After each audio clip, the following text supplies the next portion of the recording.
Hi guys, welcome back once again. Advice for this is ang Diyos amang bahala sa inyo. Ganito po yan eh. Kung may mga mabibigat kayong problema sa buhay nyo, niloko kayo, malaking problema at pagkakautang ninyo, hinigipit kayo sa trabaho nyo, pinaparusahan kayo ng mga katrabaho nyo, kaibigan nyo, amo nyo, may mga bibigat kayo at malalaki kayong problema, business nyo hindi na tumatakbo ng maayos, kakaroon ng mga problema, utang at gulo sa mga kapaligiran nyo, sa social media nyo, binubuli na kayo. So nandiyan po ang ating Diyos amang buhay na nasa langit. Siya po ang bahala sa inyo. Kung gumagawa ng kasalanan ng kapwa nyo, para sa ginagawa kayo ng kasamaan ng kapwa-tao nyo, kasalanan, binubuli kayo, so may mga problema kayo mabibigat. So lahat yun ng mga hindi kaaya-aya sa buhay natin na dumarating problema mabibigat na halos hindi na natin kaya, halos ang problema natin is nilakanan ng dagat. So lahat yan ipasadyosan natin sa ating Diyos amang buhay na nasa langit. Siya na po bahala sa inyo lahat, kasi ang lahat ng paghihirap natin dito ay nakikita na ating Diyos amang buhay na nasa langit. Siyempre sa tulong din ng kanyang anak na si Jesus Christ.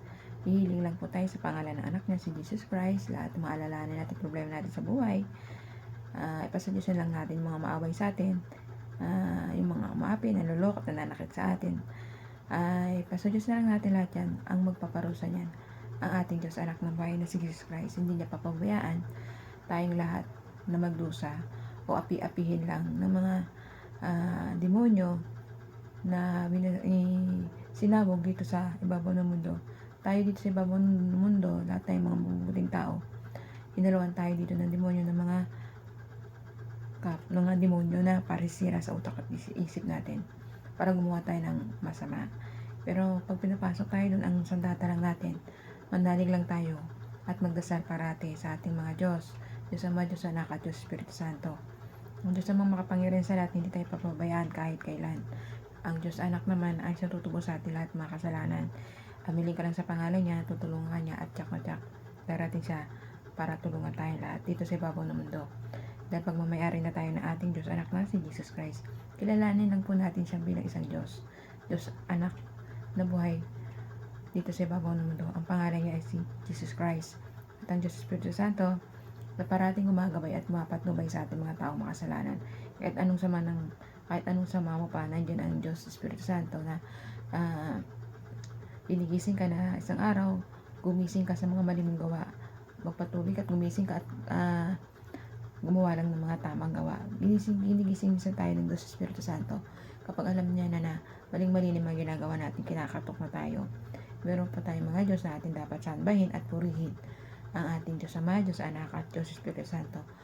Ang Diyos Espiritu Santo ay siyang gumagabay sa atin para hindi tayo mapahamak sa anumang kapamakan na darating sa atin. Kaya ikaw, habang maaga pa, habang may panahon ka pa, magsisi na po tayong lahat dito sa ibabaw ng mundo. Nandiyan lang po ang Diyos amang buhay na nasa langit, na siya na pong bahala sa atin lahat.